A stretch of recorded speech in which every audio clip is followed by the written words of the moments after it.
नमस्कार, मी Shubham Chaudhari, white gold trust Chhatrapati Sambhajinagar या शेतकरी सेवाभावी संस्थेचा प्रतिनिधी।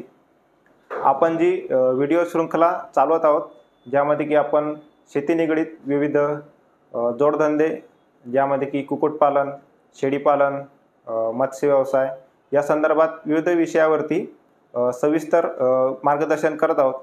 त्यासोबतच आपल्या पारंपरिक पिकांसोबत काही पर्यायी पिके आहेत की ज्याचे लागवडीचे प्रमाण दिवसेंदिवस वाढत आहे।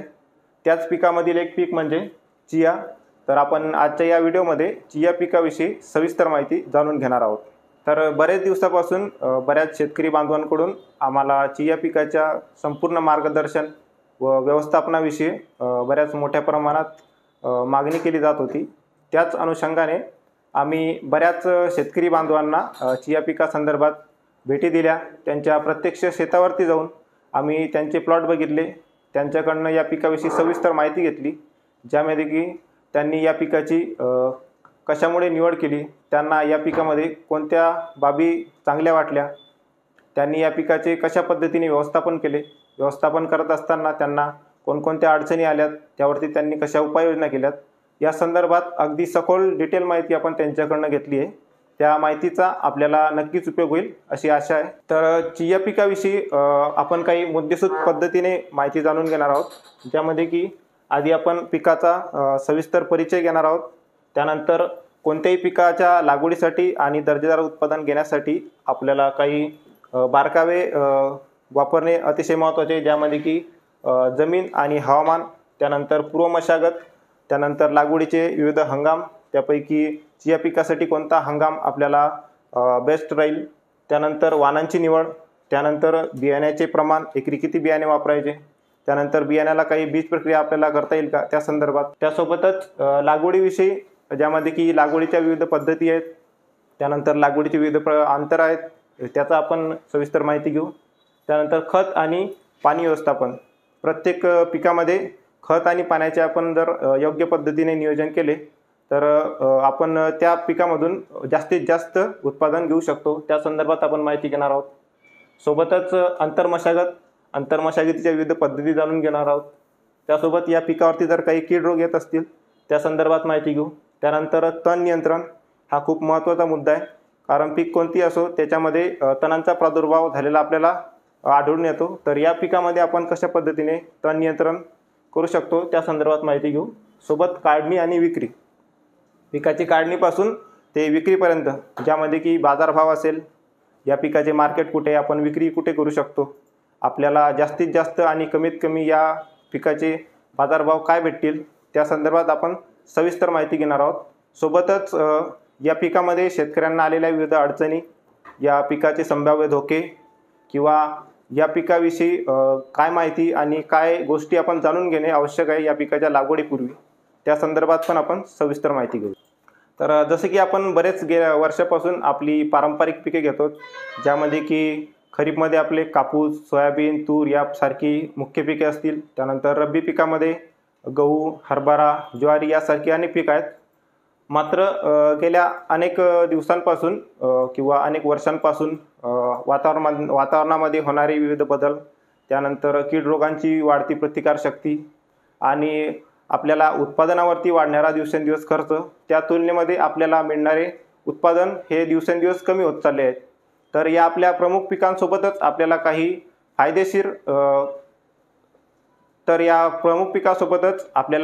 फायदेशीर पर्यायी पिके सुद्धा असणे आवश्यक आहे। त्या संदर्भातच चिया पीक हे आपल्याला त्या पद्धतीने कसे फायदेशीर राहील हे आपण जाणून घेऊ। तर चिया या पिकाचा जर आपण विचार केला तर त्याचे शास्त्रीय नाव आहे स्लाविया हिस्पॅनिका हे आहे। प्रामुख्याने हे फुलवर्गीय पीक आहेत, म्हणजे या फुलामध्ये असताना पूर्ण शेत अगदी निळ्या आणि जांभळ्या रंगाने बहरून येते। त्यावेळेस हे मुख्य आकर्षणाचं केंद्रबिंदू म्हणजेच त्यांचे फुलोऱ्या अवस्थेमध्ये, त्यामुळे फुलोरा पीक म्हणून सुद्धा या पिकाची ओळख आहे।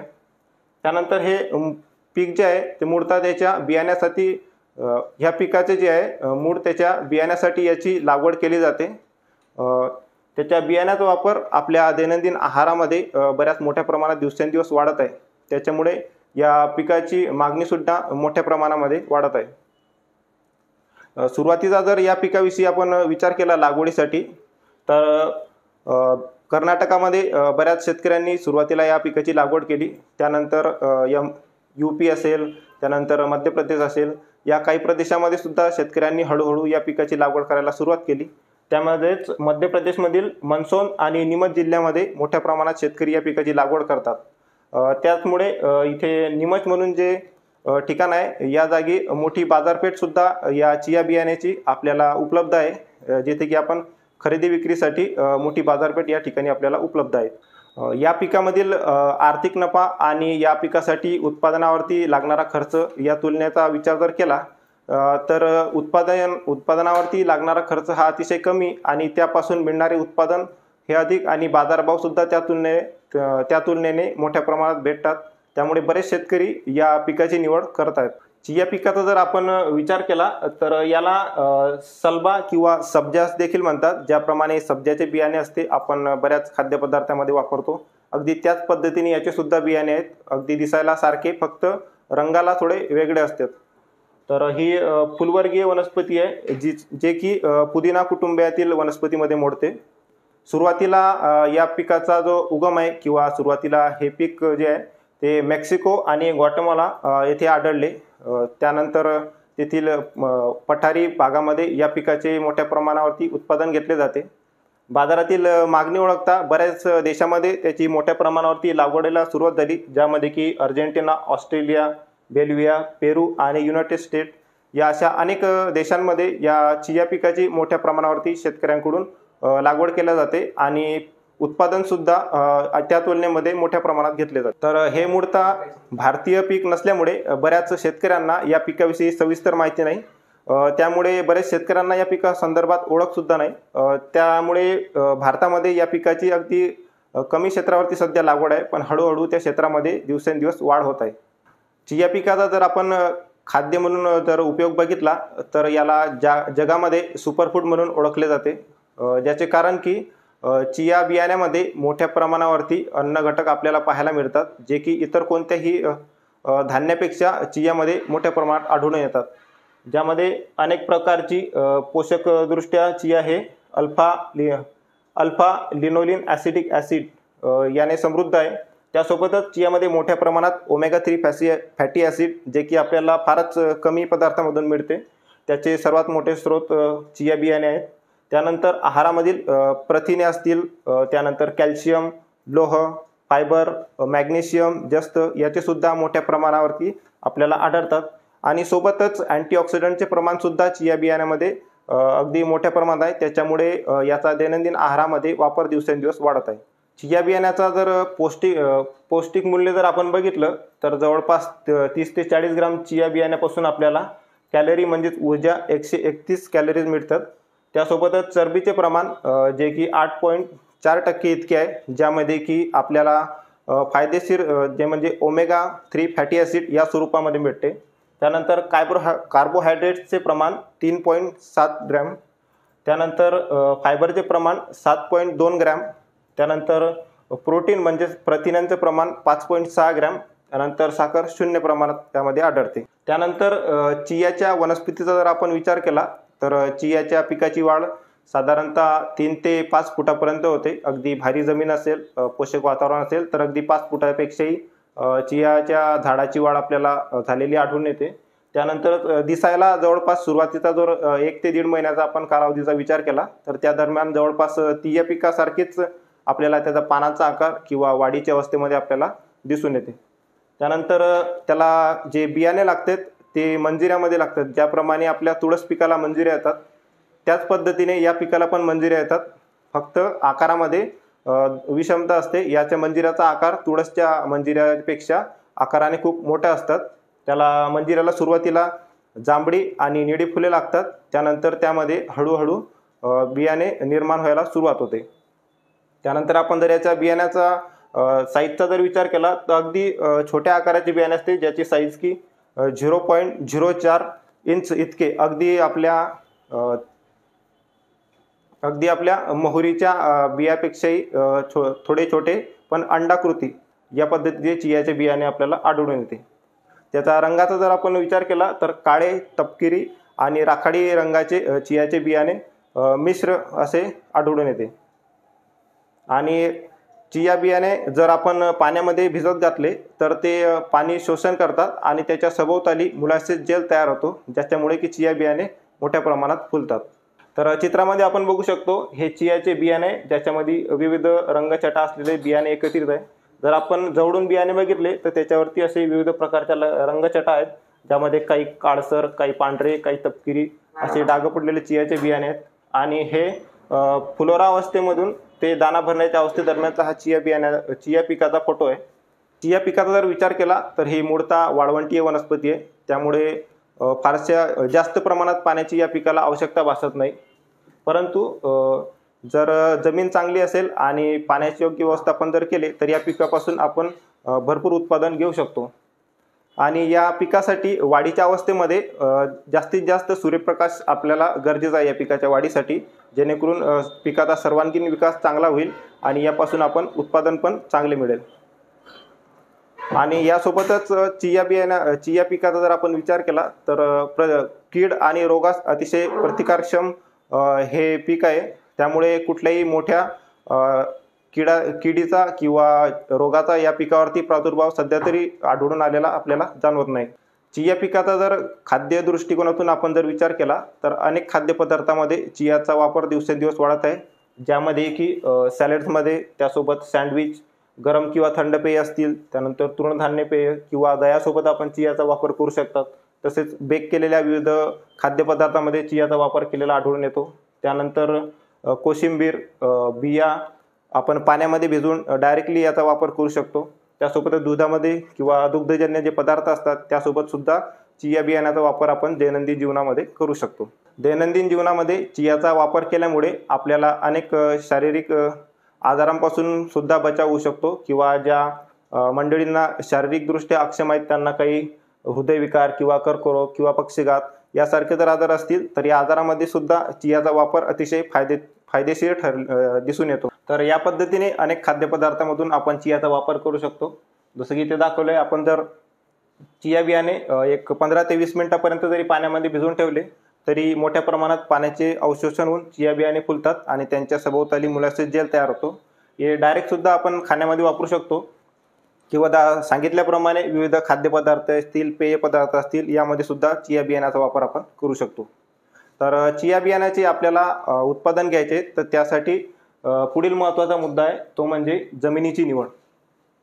तर कोणतेही पीक असो, जर आपल्याला त्या पिकापासून दर्जेदार उत्पादन घ्यायचे असेल तर जमिनीची निवड ही अतिशय महत्त्वाची बाब आहे, ज्यामध्ये की चिया पिकाचा जर आपण विचार केला तर त्यामध्ये जवळपास सर्व प्रकारच्या जमिनीमध्ये चिया पीक घेतले जाऊ शकते। त्यातल्या त्यात जर मध्यम ते भारी जमीन असेल तर अशा जमिनीमध्ये चियाचे उत्पादन हलक्या जमिनीच्या तुलनेमध्ये जास्त होते। सोबतच जर जमीन सुपीक असेल तर त्या जमिनीमध्ये सुद्धा चियाचे उत्पादन चांगले होते। जसे की सांगितल्याप्रमाणे चिया हे वाळवंटीय वनस्पती असल्यामुळे जास्त पाण्याची आवश्यकता या पिकाला भासत नाही, परंतु गरजेनुसार जर योग्य पिकाच्या अवस्थेनुसार आपण जर पाण्याचे व्यवस्थापन केले तर अगदी कमी पाण्यामध्ये सुद्धा चियाचे उत्पादन आपण घेऊ शकतो। यानंतर पुढील मुद्दा तो म्हणजे हवामान। तर चिया पीक हे सामान्यतः थंड हवामानामध्ये या पिकाची चांगली वाढ होते। तर त्यामुळेच बरेच शेतकरी मंडळी जे ते रब्बी पिकामध्ये या पिकाची लागवड करण्यासाठी आग्रही असतात। बरेच शेतकरी रब्बीमध्येच या पिकाची लागवड करतात, ज्यामध्ये की वाढीच्या कालावधीमध्ये तापमान जवळपास 11 ते 26 डिग्री अंश सेल्सिअस हे वाढीसाठी पोषक ठरते आणि उगवण होण्यासाठी बियाण्याच्या जवळचं वातावरण 20 ते 25 डिग्री सेल्सिअस असणे आवश्यक आहे, जेणेकरून बियाण्याची चांगल्या पद्धतीने उगवण होईल आणि सुरुवातीची जी वाढ आहे पिकाची ती जोमदार होईल। तर या पद्धतीने वातावरण महत्त्वाचे आहे। त्यानंतर पुढील मुद्दा आहे तो म्हणजे लागवडीचा कालावधी। जसं की कोणत्याही पिकासाठी लागवडी कालावधी हा अतिशय महत्त्वाचा असतो, त्याच पद्धतीने चियामध्ये सुद्धा आहे। जर लागवडीचा कालावधीचा जर आपण विचार केला तर साधारणतः ऑक्टोबर ते नोव्हेंबर महिन्यादरम्यान या पिकाची लागवड केली जाते। या कालावधी दरम्यान जर आपण पिकाची लागवड केली तर योग्य पोषक वातावरण पिकाला मिळते, त्यामुळे पिकाची कायिक वाढ, शाकीय वाढ आणि त्यानंतर पुढील जो पिकाचा विकास असतो, सर्वांगीण विकास, तो चांगल्या पद्धतीने होतो। आणि लागवडीपासून जवळपास 110 ते 120 दिवसापर्यंत चिया पीक हे काढणीला तयार होते. हा त्याचा परिपक्वतेचा कालावधी आहे. याच्यामध्ये जमिनीनुसार एक 5 ते 10 दिवसाचा अंतर पडू शकतो. हलक्या जमिनीमध्ये 110 किंवा भारी जमीन असेल तर 120 दिवसापर्यंत चिया पीक काढणीला तयार होते. यानंतर पुढील मुद्दा आहे तो म्हणजे पूर्व मशागत. पूर्व मशागतीमध्ये आपण जर आधी खरीपचे कोणतेही पीक घेतलं असेल आपल्या शेतामध्ये, त्या पिकाचे आपल्या शेतामध्ये पडलेले अवशेष, काडी कचरा आधी नष्ट करावा. त्यानंतर गरजेनुसार शेताची नांगरणी करू शकता. त्यानंतर रोटर करून शेतातील मोठी ढेकळे बारीक करून घ्यावी, जेणेकरून पेरणीला कोणत्याही प्रकारची अडचण होणार नाही. त्यानंतर पूर्व मशागत करतेवेळीच आपण शेतामध्ये सेंद्रिय खताचा वापर अवश्य करावा. पूर्व मशागत करतेवेळीच एकरी कमीत कमी 10 गाड्या शेणखत आपण शेतामध्ये फेकून देऊ शकतो, जेणेकरून आपला रासायनिक खतावरती होणारा खर्च वाचू शकेल आणि पिकाची वाढसुद्धा सेंद्रिय खतामुळे चांगली झालेली दिसून येते. यानंतर पुढील मुद्दा आहे लागवडीचे अंतर व लागवडीच्या विविध पद्धती. चिया बियाण्याचा जर आपण किंवा चिया पिकाचा जर आपण विचार केला तर याची लागवड बरेच शेतकरी वेगवेगळ्या पद्धतीने करतात, ज्यामध्ये की मुख्य पद्धत म्हणजे आपण पेरणी करू शकतो या पिकाची सरळ टिपणीने, ज्या पद्धतीने आपण तीड पिकाची पेरणी करतो. तसेच बरेच शेतकरी आधी सरी ओढून त्यामध्ये बियाण्याची फेकीव पद्धतीने पेरणी करतात.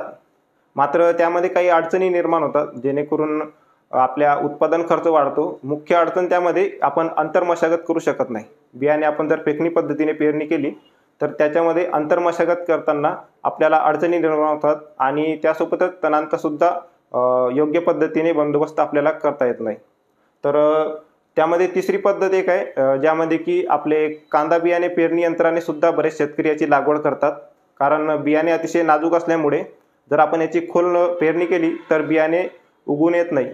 तर त्यासाठी कांदा बियाणे या पिकाच्या खोल पेरणीसाठी किंवा आपण जमिनीपासून अगदी हलक्या स्वरूपात पेरणी करण्यासाठी अतिशय उपयुक्त आहे.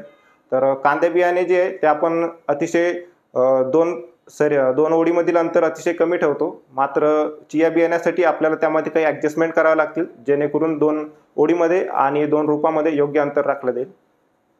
एकंदरीत या तिघही पद्धतीचा जर विचार केला आपण तर त्यामध्ये पेरणी पद्धत ही अतिशय उपयुक्त आहे. आपण तिचाच अवलंब करावा, जेणेकरून 2 ओळीमध्ये आणि 2 रोपामध्ये योग्य अंतर राखलं जाईल आणि आपल्याला आंतरमशागत सुद्धा त्यामध्ये करता येईल, जेणेकरून आपला तण नियंत्रणावरचा खर्च कमी होईल. आणि सोबत 2 ओळीमधील अंतर आपण 30 ते 45 सेंटीमीटर जवळपास 1.5 ते 2 फुटापर्यंत ठेवू शकता आणि 2 रोपामधील अंतर जे आहे ते अगदी 5 ते 15 सेंटीमीटर या दरम्यान आपण ठेवू शकता, जेणेकरून पिकाला वाढीसाठी आणि योग्य जागा भेटेल आणि फुटव्यांची संख्या जास्तीत जास्त येईल. यानंतर पुढील मुद्दा जो आहे लागवड करताना बियाण्याची घ्यावयाची काळजी. चिया बियाणे अतिशय नाजूक आणि आकाराने छोटे असल्यामुळे बियाण्याची पेरणी करतेवेळेस आपल्याला काही महत्त्वाच्या गोष्टीवरती लक्ष देणे अतिशय गरजेचे आहे, ज्यामध्ये की एकरी बियाण्याचे प्रमाण ज्यामध्ये आपण 1.25 किलो ते 1.5 किलो म्हणजे जवळपास 1250 ग्रॅम बियाणे आपण एकरी वापरू शकतो. त्यासोबतच बियाणे अतिशय कमी आणि क्षेत्र जास्त असल्यामुळे बियाण्याचे एकसारख्या पद्धतीने पेरणी करताना आपल्याला अडचणी येऊ शकतात. त्यासाठी आपण बियाण्यामध्ये चांगले कुजलेले शेणखत किंवा गांडूळ खत मिक्स करून त्यासोबत बियाणे पेरून देऊ शकतो, जसे की आपण तीळ पिकाच्या पेरणीसाठी वापरतो त्या पद्धतीने. त्यासोबत जर आपण ट्रॅक्टरने चियाची पेरणी करत असाल तर गांडूळ खत चिया बियाण्यामध्ये मिक्स करून पेरणी करत असलेला कप्पा जो आहे तो पूर्ण न भरता त्याच्यामध्ये थोडी मोकळी जागा सोडावी, जेणेकरून बियाणे व्यवस्थित मिक्स होऊन समप्रमाणात सर्व क्षेत्रावरती बियाण्याची पेरणी होईल. त्यानंतर पुढील महत्त्वाचा मुद्दा म्हणजे पेरणी करताना जमिनीमध्ये वापसा कंडिशन असणे अतिशय महत्त्वाचे आहे.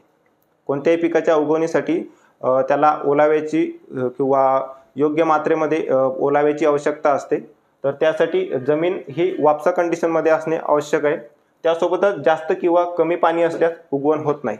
जर आपण सुरुवातीला जर जास्त प्रमाणात पाणी दिले आणि पेरणी करून जर शेतामध्ये पाणी साचून राहिले तर त्यामुळे सुद्धा उगवणीवरती त्याचा विपरीत परिणाम झालेला आपल्याला आढळून येतो. तर त्यासाठी वापसा कंडिशन असतानाच चियाची पेरणी करावी. काही शेतकरी कोरड्यामध्ये सुद्धा चियाची पेरणी करतात आणि पेरणी केल्यानंतर पाणी देतात, तर त्या पद्धतीचा सुद्धा अवलंब आपण करू शकतात. शक्यतो आधी शेत स्प्रिंकलरने भिजवून घ्यावे, त्यानंतर वापसा कंडिशन आल्यानंतर चियाची हलकी आपण पेरणी करू शकतो. तर या काही चित्रामध्ये दाखवलेल्याप्रमाणे पेरणीच्या विविध पद्धती आहेत, ज्यामध्ये की आपण ट्रॅक्टर चलित पेरणी यंत्राने याची पेरणी करू शकतो, ज्यामध्ये की 2 ओळीमधील अंतर सारखं राखलं जाईल आणि 2 रोपामधील अंतर सुद्धा सारखं राखलं जाईल. त्यानंतर काही शेतकरी कांदा पेरणी यंत्राने सुद्धा चियाची पेरणी करतात, ज्यामध्ये की आधी सरी पद्धतीने सरी ओढल्या जाते, त्यामध्ये ट्रॅक्टरने सुद्धा पेरणी करता येते आणि किंवा नंतर हाताने सुद्धा आपण बियाण्याची शिंपडून पेरणी करू शकतो. आणि या चित्रामध्ये दाखवलेल्याप्रमाणे ज्या पद्धतीने आपण तिळाची पेरणी करतो, अगदी त्या पद्धतीने सुद्धा चियाची आपण पेरणी करू शकतो. त्यानंतर पुढील मुद्दा आहे जाती, बीज प्रक्रिया आणि एकरी प्रमाण. तर जातीचा जर विचार केला आपण, चिया पीक हे मुळात भारतीय पीक नसल्यामुळे आणि याचे लागवड क्षेत्र सुद्धा भारतामध्ये त्या तुलनेने फारच कमी आहे, त्यामुळे या पिकावरती फार असे मोठे संशोधन किंवा याच्या बऱ्याचशा संशोधित जाती सध्या तरी उपलब्ध नाहीत. त्यातल्या त्यात कर्नाटकमधली VCK1 ही कर्नाटकची एक व्हरायटी आहे, जिचा आपण वापर करू शकतो. प्रामुख्याने शेतकरी जे आहे ते चियासाठी घरचेच बियाणे वापरतात. काही प्रायव्हेट कंपन्या ज्या आहेत, ज्या की करार पद्धतीने शेती करतात, त्यासुद्धा बियाण्याचा पुरवठा शेतकऱ्यांना करत असतात. त्यानंतर पुढील मुद्दा आहे बीज प्रक्रिया घ्यायची काळजी. कोणत्याही बियाण्याला आपण बीज प्रक्रिया करणे ही काळाची गरज झालेली आहे. त्याच संदर्भात चिया पिकाला सुद्धा बीज प्रक्रिया आपण करू शकतो. मात्र चिया पिकाला आपण कसलीही ओली बीज प्रक्रिया करू शकत नाही, कारण चिया बियाणे हे पाण्याच्या बाबतीत अतिशय संवेदनशील आहे. त्याला थोडा जरी पाण्याचा स्पर्श झाला तरी ते पाणी शोषण करून घेते, त्यामुळे बियाण्यामध्ये गाठी निर्माण होऊ शकतात. त्यासाठी शक्यतो ओली बीज प्रक्रिया चियासाठी टाळावी. फक्त आपण कोरडी बीज प्रक्रिया या बियाण्याला करू शकतो, ज्याच्यामध्ये कोणतेही बुरशीनाशक किंवा जैविक बुरशीनाशक ट्रायकोडर्मा जर असेल आपल्याकडे पावडर फॉर्ममध्ये, तर त्याचा आपण उपयोग करू शकतो. यानंतर पुढील मुद्दा आहे जाती, बीज प्रक्रिया आणि एकरी प्रमाण. जसं जातीबद्दल आपण सांगितलं, याच्या काही मोजक्याच जाती आहेत आणि प्रामुख्याने शेतकरी घरचं बियाणं वापरतात. बीज प्रक्रियेसाठी आपण कोरड्या बीज प्रक्रियेमध्ये ट्रायकोडर्मा वापरू शकतो. ट्रायकोडर्माचे प्रमाण जे आहे ते 3 ते 5 ग्रॅम ट्रायकोडर्मा प्रति किलो बियाण्यास आपण लावावे. किंवा बीज प्रक्रियेपेक्षाही एक अतिशय महत्त्वाचा मुद्दा तो म्हणजे आपण बियाण्यामध्ये जे सेंद्रिय खत किंवा कुजलेले शेणखत आपण वापरतो पेरणीच्या वेळेस, त्यामध्ये जर आपण जीवाणू खत NPK आणि त्यासोबत ट्रायकोडर्मा जर मिक्स करून दिला व्यवस्थित, तर पेरणीसोबतच ट्रायकोडर्मा आणि जीवाणू खताची पेरणी होईल. त्यामुळे अगदी सुरुवातीच्या काळापासूनच पिकाला मुख्य अन्नद्रव्य आणि जमिनीतील विविध हानिकारक बुरशीपासून पिकाचे संरक्षण होईल. तर या पद्धतीने आपण बीज प्रक्रिया न करता त्याचा लाभ घेऊ शकतो. एकरी बियाण्याचे प्रमाण 1.25 ते 1.5 किलो, पण आपण जर फेकणी पद्धतीने या पिकाची जर लागवड करत असाल तर त्यासाठी 1.5 ते 2 किलोपर्यंत बियाणं आपण वापरू शकतो. यानंतर पुढील मुद्दा आहे खत व्यवस्थापन. कोणत्याही पिकामध्ये अन्नद्रव्याची मूलभूत गरज प्रत्येक पिकाला असते, त्यासाठी अन्नद्रव्याचे योग्य व्यवस्थापन केले गेले पाहिजे. ज्यामध्ये जर आपण चिया पिकाचा विचार केला तर यासाठी एकरी 25 किलो युरिया, त्यासोबत सिंगल सुपर फॉस्फेट एकरी 80 किलो आणि सोबतच पोटॅश 20 किलो हे आपण जमिनीची तयारी करते वेळेस शेतामध्ये फेकून देऊ शकतो किंवा पेरणीसोबत खोल पेरणी करून देऊ शकतो आणि वरती बियाणे पेरायचे.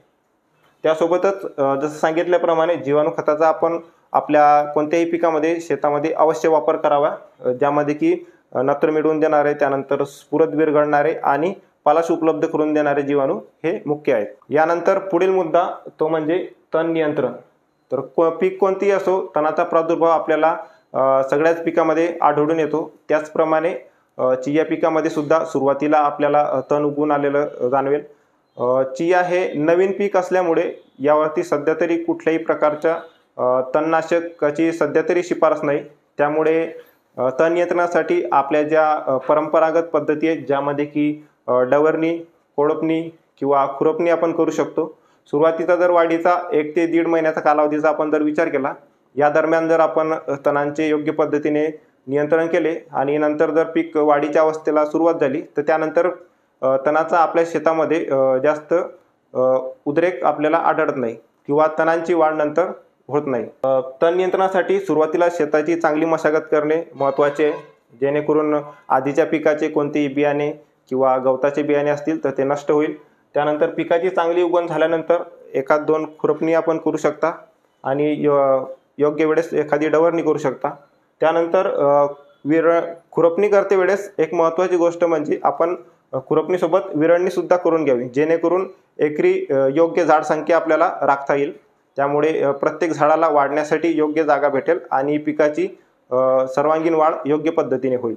यानंतर पुढील मुद्दा म्हणजे कीड व रोग व्यवस्थापन.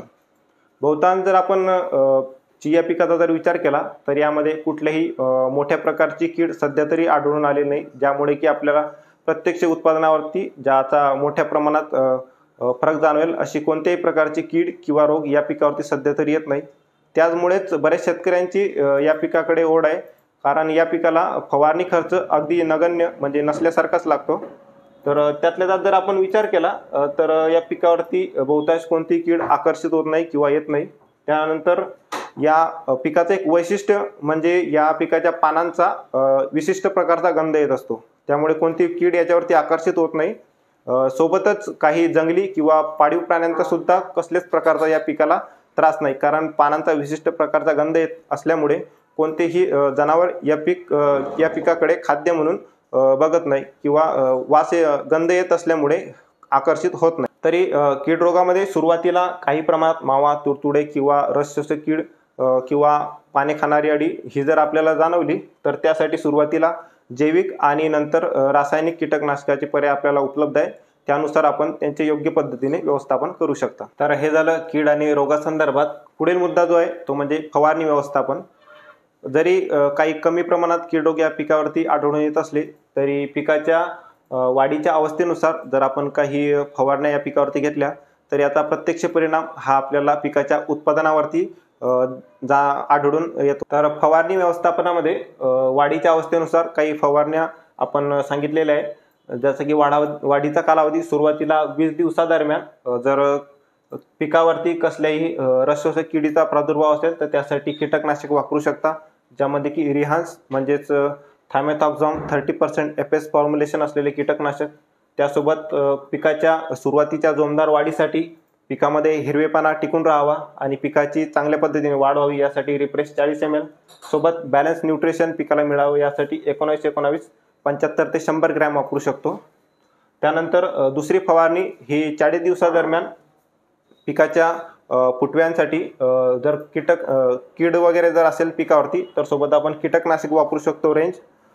त्यासोबत फुटव्यांची संख्या वाढण्यासाठी टॉपअप 40 ml आणि सोबत त्याला अन्नद्रव्य भेटावे त्यासाठी 12-61-0 100 ग्रॅम ही फवारणी आपण 40व्या दिवसादरम्यान घेऊ शकतो. त्यानंतर 60 दिवसादरम्यान ज्यावेळेस की पीक फुलोरावस्थेमध्ये येईल त्यासाठी जर कीड वगैरे असेल पिकावरती त्यासाठी कीटकनाशक वापरू शकतो. पाने खाणाऱ्या अळीसाठी इमान 10 ग्रॅम किंवा इतर जर कोणती कीड असेल तर त्यानुसार कीटकनाशक. नंतर फुलोरावस्था बूस्ट करण्यासाठी झेप वापरू शकतो 15 ml. यामुळे पिकाची फुलोरावस्था बूस्ट होईल आणि मोठ्या प्रमाणात फुले लागतील. त्यासोबतच अन्नद्रव्य पिकाला उपलब्ध व्हावी यासाठी 12-61-0 हे वापरू शकतो 100 ग्रॅम. हे 60 दिवसादरम्यान आपण तिसरी फवारणी घ्यावी. त्यानंतर पुढील चौथी फवारणी जवळपास 80 दिवसाच्या दरम्यान, त्यामध्ये की आपण भरारी आणि 05234 घेऊ शकतो. ही फुलाचे फळामध्ये कन्व्हर्शन करण्यासाठी अतिशय उपयुक्त आहे. भरारी 7 ml. त्यासोबत जर काही कीड असेल तर गरजेनुसार कीटकनाशक त्यासोबत घेऊ शकतो, जसे की पांडा सुपर किंवा सरेंडर 30 ml. त्यासोबत विद्राव्य खत 05234 आणि शेवटची फवारणी जी की दाना भरण्याच्या अवस्थेमध्ये आपण घेऊ शकतो, ज्यामध्ये की भरारी 7 ml आणि अन्नद्रव्य भेटावे यासाठी दाण्याचा आकार वजन वाढावा यासाठी बिग बी 100 ग्रॅम ही 100 दिवसादरम्यान आपण फवारणी घेऊ शकतो. फवारणी घेते दरम्यान एक महत्त्वाची गोष्ट ती म्हणजे पीक ज्या वेळेस फुलोरावस्थेमध्ये असेल त्यावेळेस आपल्या पिकामध्ये मधमाशांचं प्रमाण मोठ्या प्रमाणात वाढते. सर्व शेतामध्ये अगदी निळ्या जांभळ्या रंगाची फुले मोठ्या प्रमाणात फुलून येतात. त्यावेळेस मधमाशा आपल्या शेतामध्ये मोठ्या प्रमाणात आकर्षित होतात. तर त्यावेळेस आपण शक्यतो कीटकनाशकाची फवारणी न केलेली जास्त फायदेशीर राहील. कीटकनाशक जर तेवढी गरज नसेल पिकाला कीटकनाशक वापरण्याची तर आपण कीटकनाशक शक्यतो वापरू नये. आपण हे बाकीचे जे दिले झेप, भरारी आणि सोबत विद्राव्य खत याची आपण फवारणी घेऊ शकतो. यानंतर पुढील मुद्दा आहे पिकाच्या वाढीची अवस्था. ह्या काही चित्रामध्ये पिकाच्या वाढीच्या अवस्था दाखवल्यात, जसे की सुरुवातीला बियाणे, त्यानंतर उगवण, त्यानंतर फुटव्यांची अवस्था, त्यानंतर फुलोरा अवस्था, त्यानंतर फुलोऱ्यामधून पिकाच्या परिपक्वतेचा कालावधी आणि शेवटी दाणा भरण्याची अवस्था.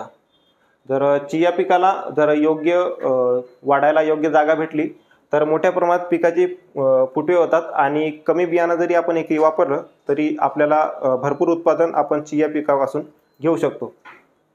यानंतर पुढील मुद्दा आहे तो म्हणजे पाणी व्यवस्थापन किंवा पाणी नियोजन.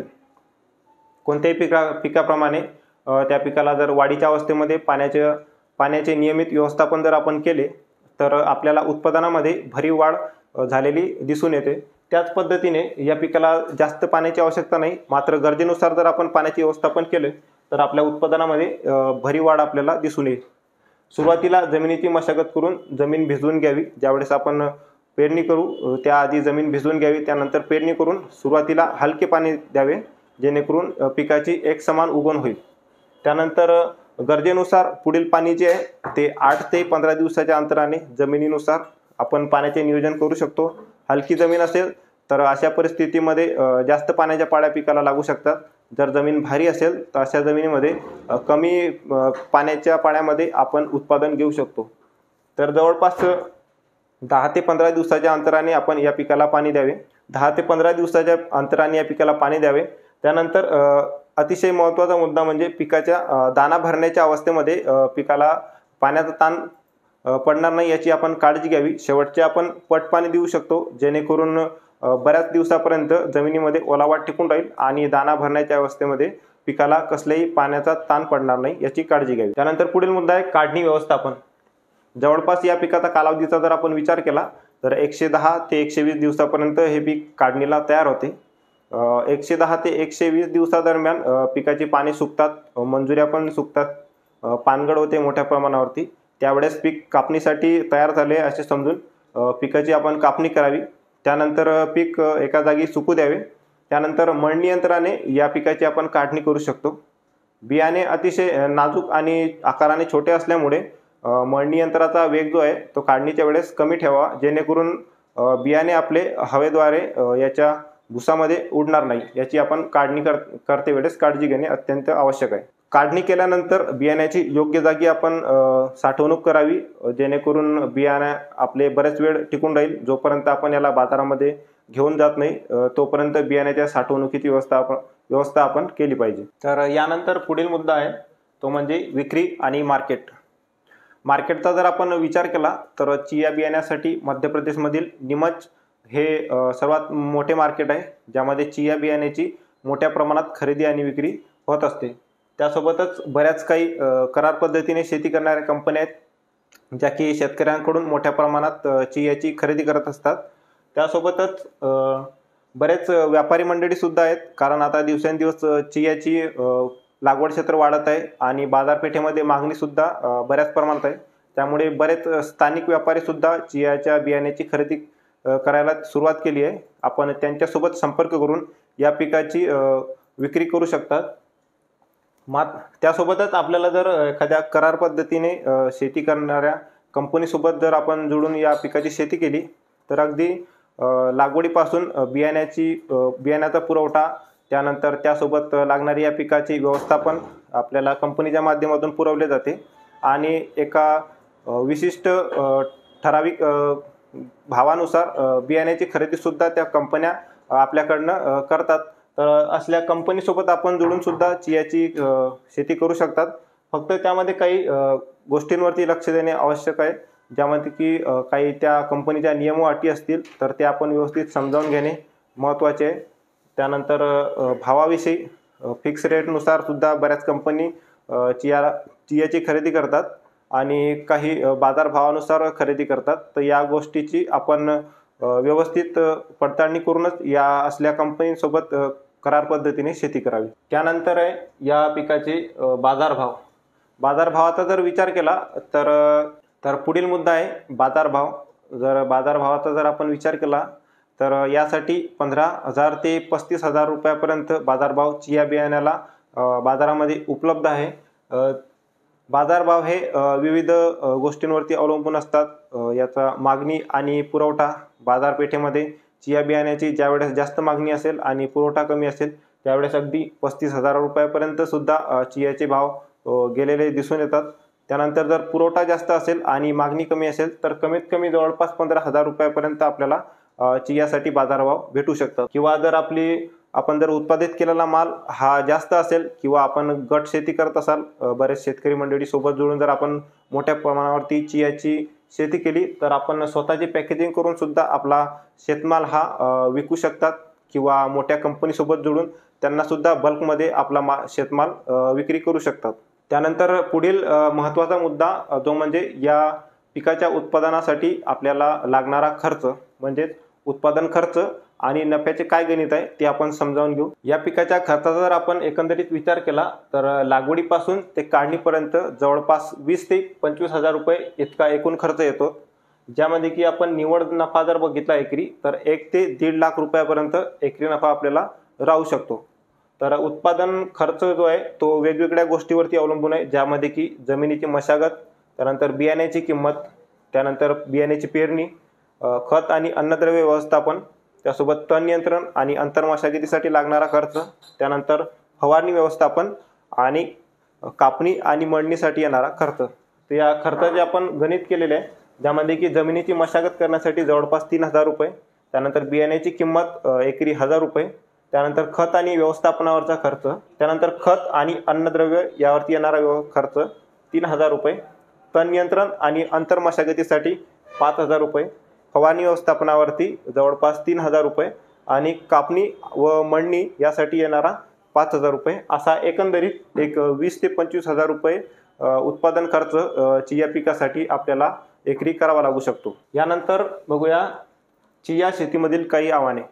कोणतेही पीक म्हटलं तर त्या पिकामध्ये येणारे समस्या, त्या पिकामध्ये उद्भवणारे आव्हानं या संदर्भात सुद्धा आपण विचार करणे आवश्यक आहे.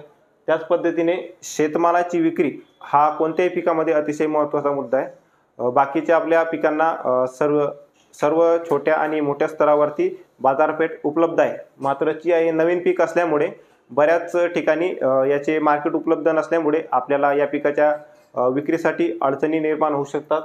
त्यानंतर पिकाविषयी अपूर्ण माहिती म्हणजे लागवडीपासून ते अगदी काढणीपर्यंत बऱ्याच समस्या या पिकामध्ये उद्भवू शकतात. आपल्याला जर या पिकाची योग्य माहिती नसेल, या पिकाच्या व्यवस्थापनाबद्दल काही महत्त्वपूर्ण गोष्टीची आपल्याला माहिती नसेल तर आपल्या हातून मोठ्या चुका होऊ शकतात आणि याचा प्रत्यक्ष परिणाम हा आपल्या उत्पादनावरती होऊ शकतो. तर त्यासाठी पिकाविषयी संपूर्ण माहिती आपल्याला असणे आवश्यक आहे. त्यानंतर पिकाची मागणी आणि गरज. बाजारभावाचा जसा आपण विचार केला, मागणी आणि पुरवठा यावरती बाजारभाव अवलंबून असतात. त्याच पद्धतीने कुठे चियाची मागणी जास्त आहे, कोणत्या वेळेस चियाची मागणी जास्त आहे त्यावेळेस जर आपण पुरवठा केला तर त्यावेळेस आपल्याला दरसुद्धा जास्त भेटू शकतात. त्यामुळे आधी या पिकाची मागणी ओळखणे गरजेचे आहे. त्यानंतर हवामानातील अनियमितता, आकस्मिक वातावरण आणि कीड रोग यामुळे सुद्धा आपल्या उत्पादनावरती विपरीत परिणाम झालेला आपल्याला दिसून येतो. बऱ्याच वेळेस नैसर्गिक आपत्ती असतात, अवकाळी वादळी पाऊस, पावसामध्ये अनियमितता, एखाद्या वेळेस कीड रोग सुद्धा मोठ्या प्रमाणात वाढू शकतो. अशा पद्धतीने आपल्या पिकावरच्या उत्पादनावरती याचा डायरेक्टली परिणाम झालेला आपल्याला दिसून येतो. त्यानंतर जमिनीची गुणवत्ता. कोणत्याही पिकाचे उत्पादन जर दर्जेदार उत्पादन आपल्याला जर घ्यायचे असेल तर त्यासाठी जमिनीची सुपीकता आणि जमिनीमध्ये असलेली अन्नद्रव्य हे अतिशय कारणीभूत ठरतात. त्यासाठी जमिनीची सुपीकतेकडे आपल्याला लक्ष देणे अतिशय महत्त्वाचे आहे.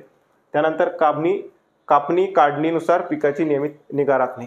ज्यावेळेस आपलं पीक कापणीसाठी काढणीसाठी तयार होईल त्यावेळेस अवकाळी किंवा अचानक येणारा पाऊस किंवा नैसर्गिक संकट याच्यामुळे आपला शेतमालाची नासाडी होऊ शकते. त्यासाठी त्यावेळेस आपण नियमित पिकाची काळजी घेणे अत्यंत आवश्यक आहे. त्यानंतर पुढील मुद्दा आहे पीक लागवडीतील जोखीम. चिया पिकाच्या लागवडीमध्ये किंवा इतर पीक असतील, प्रत्येक पिकाच्या लागवडीमध्ये काही जोखीम असतात, ज्यामध्ये की जर आपल्याला जमिनीचा जर विचार केला तर 25% हवा, 25% पाणी, 25% खनिज पदार्थ आणि 5% सेंद्रिय कर्ब याचे प्रमाण जर आपल्या जमिनीमध्ये योग्य प्रमाणात जर हे घटक असतील तर असल्या जमिनीमध्ये आपण कोणत्याही पिकाचे दर्जेदार उत्पादन घेऊ शकतो. तर ही बाब अतिशय महत्त्वाची आहे. ते पीक कोणतेही असेल. सोबतच खत आणि अन्नद्रव्याचा योग्य पद्धतीने वापर किंवा व्यवस्थापन सुद्धा प्रत्येक पिकामध्ये फायदेशीर ठरते. त्याच पद्धतीने चिया पिकामध्ये सुद्धा आहे. त्यानंतर सेंद्रिय कर्ब. सेंद्रिय कर्ब चांगला असलेल्या जमिनीमध्ये कोणतेही पिकाची जोमदार वाढ होते आणि उत्पादन पण त्या जमिनीमध्ये पिकाचे मोठ्या प्रमाणात आपण घेऊ शकतो. एकंदरीत जर बघितलं तर चिया पिकामध्ये कसल्याही मोठ्या प्रकारच्या जोखीम नाहीत. अगदी कमी जोखीम आणि कमी उत्पादन खर्च असल्यामुळे बऱ्याच शेतकऱ्यांची चिया पिकाला पसंती दिवसेंदिवस वाढत आहे. त्यामुळेच याचे लागवड क्षेत्र सुद्धा दिवसेंदिवस वाढत आहे. त्यानंतर आहे चिया उत्पादक काही शेतकरी. हे काही शेतकरी मंडळी आहेत जे की स्वतः चियाचे उत्पादन घेत असतात. आम्ही यांच्यासोबत कॉन्टॅक्ट करून यांच्या शेताला भेटी दिल्यात. त्यांनी आम्हाला या पिकाविषयी सविस्तर माहिती समजावून सांगितली. त्यांचे या पिकामध्ये आलेले अनुभव, त्यांना आलेल्या अडचणी आणि सोबत त्यांनी या पिकाचा कशा पद्धतीने व्यवस्थापन केले हे आपण त्यांच्याकडून सविस्तर जाणून घेतले. आपण या मंडळींना सुद्धा कॉन्टॅक्ट करून चिया पिकाविषयी सविस्तर माहिती घेऊ शकता. त्यानंतर हे काही व्हिडिओ क्लिप्स आहे ज्या की आपण शेतकऱ्याच्या शेतामधून घेतलेले आहेत, ज्यामध्ये हे पीक जे आहे ते दाना भरण्याच्या अवस्थेमध्ये अगदी काही दिवसामध्ये या पिकामध्ये या पद्धतीने दाणे तयार झाले आहेत. अगदी 15 दिवसामध्ये हे पीक हार्वेस्टिंगला तयार होईल. तर चिया हे भारतीय शेतकऱ्यांसाठी किंबहुना महाराष्ट्रातील शेतकऱ्यांसाठी नवीन पीक असल्यामुळे या पिकाचा आधी सखोल माहिती आपल्याला असणे अतिशय आवश्यक आहे. या पिकामध्ये विविध अडचणीसुद्धा वेळेवरती येऊ शकतात. त्यासाठी आपली तयारी असणे आवश्यक आहे. जर आपल्याला या पिकाचे दर्जेदार उत्पादन घ्यायचे असेल तर या पद्धतीने आपण चिया पिकाचे व्यवस्थापन करू शकतात. या चिया पिकाविषयी जर आपल्याला अधिक काही आपल्या प्रश्न असतील, काही शंका असतील तर आपण या नंबरवरती संपर्क करू शकता. 70 30 40 13 43 या नंबरवरती आपले जर काही प्रश्न असेल ते आपण विचारू शकतात. सोबतच शेतीविषयक इतर अडचणीसाठी आपल्या प्रमुख शेती पिकाविषयी मार्गदर्शनासाठी आपला शेतकरी सहायता क्रमांक 88 88 16 78 88 या नंबरवरती संपर्क करू शकतात. धन्यवाद.